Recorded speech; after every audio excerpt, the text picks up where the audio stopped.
Hello guys, welcome to Pakistani real reaction. तो कैसे हैं आप सब? उम्मीद है आप सब बढ़िया होंगे, मजे में होंगे और खुश भी होंगे। मेरा नाम है दसिर। मैं हूं बशर। सो गाइस, आज की वीडियो काफी ज्यादा कमाल की होने लगी है। वीडियो का जो टाइटल है वो है लद्दाख में भारत की जीत, चीन ने खींची पीछे अपनी सेना। तो भाई साहब, जीत हो गई है लद्दाख में। चीन ने अपनी सेना को पीछे बुला लिया और वापस अपनी जगह पे।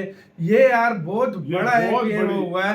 अब भारत को टेंशन जो चीन की थी वो एक तरह से खत्म हो गई है। पीछे ले गया, बहुत बड़ी बात है। तो काउंट करते हैं 3, 2, 1 एंड स्टार्ट। दोस्तों, क्या आपको यकीन होगा कि चीन जैसा चालाक और जिद्दी देश अचानक अपनी सेना भारत के साथ विवादित इलाकों से पीछे हटा रहा है, वो भी उन इलाकों से जहां उसने पिछले 5 सालों से कब्जा जमा रखा था। सवाल यह है कि चीन जैसा चालबाज देश बिना किसी शर्त के ऐसा क्यों कर रहा है? क्या वाकई ये भारत की जीत है या चीन की कोई बड़ी साजिश? आखिर चीन क्या चाहता है? क्या चीन इस समय भारत को शांत करके अपना कोई काम निकालना चाहता है? इस वीडियो में हम पूरी कहानी को डिकोड करेंगे और हर पहलू को बारीकी से समझेंगे। इसीलिए आप इस वीडियो को अंत तक जरूर देखें और अपना ओपिनियन हमें कमेंट बॉक्स में जरूर बताएं। दोस्तों, हाल ही में खबर निकलकर आ रही है कि चीन ने फैसला लिया है कि वह लद्दाख में डेप्सांग और डेमचौक इलाकों से अपनी सेना पीछे हटाएगा और भारत की हर शर्त मानने के लिए भी तैयार है। आपको याद दिला दें, ये वही क्षेत्र हैं जिनको लेकर 2020 के गालवान संघर्ष के बाद से विवाद चल रहा था। इन इलाकों को लेकर भारत की मांग साफ थी कि हमारे सैनिक उन्हीं इलाकों में पेट्रोलिंग करेंगे जहां 2020 से पहले करते थे। 5 साल तक चीन ने इस मांग को नजरअंदाज किया, लेकिन अब अचानक वह इन सभी शर्तों को मान गया है। अब सवाल उठता है कि इतना अड़ियल चीन अचानक इतनी आसानी से कैसे झुक गया? ये वही चीन है जो कभी किसी को बिना मतलब कुछ नहीं देता। तो फिर इस फैसले के पीछे असली वजह क्या है?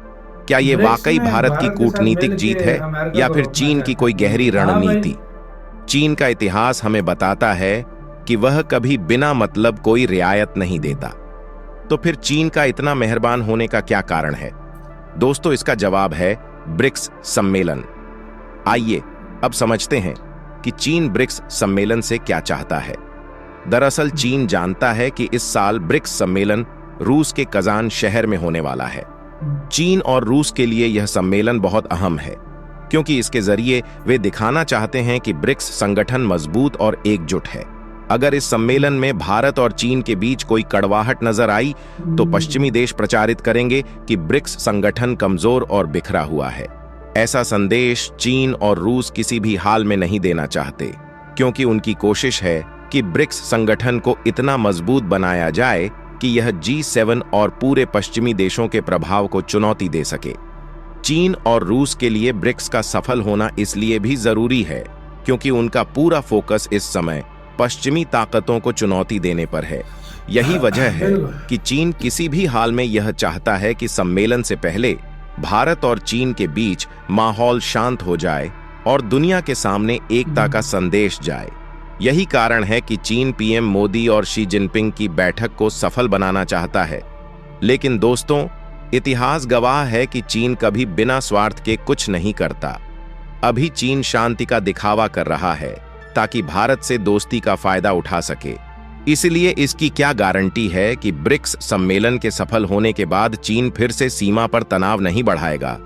यही कारण है कि हमें सतर्क रहना होगा। अभी सेना हटाना एक अच्छा संकेत है, लेकिन हमें यह सुनिश्चित करना होगा कि यह निर्णय स्थायी हो।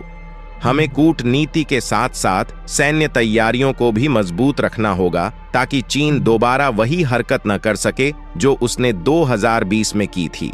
अगर हम अभी सिर्फ इस शांति पर भरोसा कर लेते हैं और सैन्य तैयारियां ढीली कर देते हैं, तो भविष्य में चीन इसका फायदा जरूर उठाएगा। फिलहाल दोस्तों, खुशी इस बात की है कि 5 साल से चला आ रहा विवाद अब खत्म होने की कगार पर है। लेकिन चीन का यह कदम भारत के लिए एक अवसर भी है और चेतावनी भी। हमें यह ध्यान रखना होगा कि यह शांति लंबे समय तक बनी रहे। भारत को सैन्य मोर्चे पर सतर्क रहना बहुत जरूरी है। अगर चीन ने अपने सैनिक पीछे हटाए हैं, तो हमें यह भी सुनिश्चित करना होगा कि वह फिर से सीमा पर न लौट सके। कूटनीतिक स्तर पर भारत को मजबूत रहना होगा। ब्रिक्स सम्मेलन में भारत को यह साफ कर देना चाहिए कि शांति सिर्फ तब तक कायम रह सकती है जब तक चीन अपने वादों पर खरा उतरेगा। हमें यह भी ध्यान रखना होगा कि चीन भविष्य में इस दोस्ती का फायदा उठाकर हमें दबाव में न डाल सके। तो दोस्तों, आपको क्या लगता है, चीन सच में सुधर रहा है या यह सिर्फ एक चाल कोई है? ना कोई चाल हो, कमेंट में लेकिन अपनी फिर राय क्या जरूर है, बताइए। और अच्छी अगर बात है, आपको यह हमें- वीडियो पसंद आई हो, इसी के साथ तो यार वीडियो खत्म। यार वो ऊपर वाला जानता है क्या उसकी चाल है, वो हमें नहीं पता।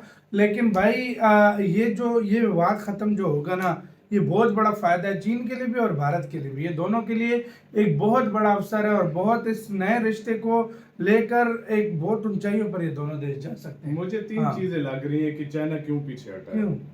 एक तो ब्रिक्स को भारत के साथ, ब्रिक्स को तो फिलहाल भारत के एक साथ साइड पे मैं रखो ना। वही ना, हाँ। भारत के साथ रशिया चाइना इंडिया का जो संगठन है ना, उसको मजबूत करना चाहता है ताकि उस संगठन को वेस्टर्न देशों के खिलाफ यूज कर सके। दूसरी मेन हाँ। बात यह है कि इंडिया संगठन में ये शामिल कभी भी इनके साथ नहीं होगा। मुझे जो पता मर्जी है इंडिया ने कर ले। न्यूट्रल रहना है, लेकिन सबसे फिर भी मेन भाई, बात हाँ। यह है कि इंडिया के साथ उसको नुकसान हो रहा, उसको उसके देखो हमेशा एक कंट्री किस कंट्री में ज्यादा निवेश करता है जहां पर उसको फायदा हो। फायदा हो। इंडिया में चाइना को सबसे ज्यादा फायदा होता था, इसकी इलेक्ट्रॉनिक हाँ। चीजें बिकती थी, इसके मोबाइल फोन बिकते थे, इंडिया ने इनकी इसका हर चीज business मुश्किल तकरीबन कर दिया भाई। इंडिया ने चाइना में चाइनीज के लिए बिजनेस मुश्किल कर हाँ, दिया। हाँ। वो कभी ताइवान के थ्रू या सिंगापुर के थ्रू आकर बिजनेस कर रहे हैं। हाँ, बिल्कुल ठीक है ना, बिल्कुल। इंडिया ने उसकी काफी सारी एप्स बैन कर दी। नुकसान किसको हो रहा है? चाइना को हो रहा है। चाइना। और उसके बाद चाइना ये भी देख रहा है, उसकी शातिर चाल है कि मैं किसी तरीके से इंडिया की मार्केट में घुसूं हाँ, फिर और से। मैं जो है ना फिर से अपने पंजे गाड़ूं। जो इंडिया एक्सपोर्ट कर रहा है, ये जो है ना इंडिया की एक्सपोर्ट को थोड़ा मैं खराब कर हाँ, सकूं। हाँ। ये चाल है उसकी। लेकिन भारत दूसरा, उसमें ब्रिक्स नहीं में वो आना चाहता है, वो ब्रिक्स में को मजबूत करना चाहता है और वो ब्रिक्स को इतना मजबूत करना चाहता है, वो अपनी करेंसी लाना चाहता अपनी है currency। ताकि करेंसी लेकर आए हम, भारत भी उसको support ताकि करे। दुनिया की डॉलर पर जो डिपेंड करते हैं वो करना छोड़ दें और मेरे साथ देश बिजनेस करें। बिल्कुल। तीसरी मेन बात यह है कि वो इंडिया के साथ इसलिए पंगा नहीं लेना चाहता। वो देखो उसकी अभी नजर है ताइवान पर, मैं आपको गारंटी से बता सही रहा हूं। बात है। वो इधर किसी से front तरीके नहीं से खोलना चाहता। वो किसी तरीके से अपना दूसरा फ्रंट नहीं खोलना चाहता।